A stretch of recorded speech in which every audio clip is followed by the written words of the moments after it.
just had a very wild download. Stick with me on this. I have a visual for this as well.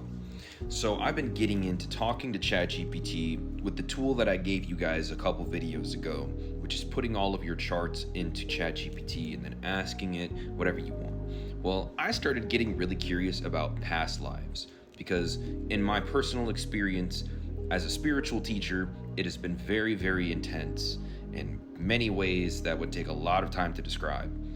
And I wanted to understand where this comes from because every energetic tie of your existence ties somewhere. That's what the whole point of incarnations are, is that the higher self split itself down through a projection of experience to gather info and then resend back up into its specific area of correlation to source.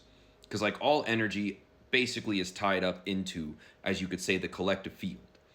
And the layers underneath the collective field are just layers of separation.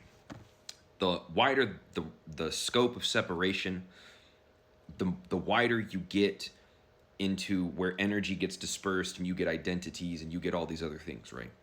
So this is where like people talk about past lives and everything else. It's just that the highest self, okay, let's get into the representation. I keep explaining this. I need to do a visual. So essentially everything in existence, like we know, is just energy. It's like a wave, right? It is literally like this. Everything you can think of. Life is up and down. Everything you hear does this. Like this is existence basically itself. So when you're trying to tie together, like let's say this is the field, right? When you're trying to tie together the way things work energetically, you could say that every line I'm drawing is this. It's literally this, but in a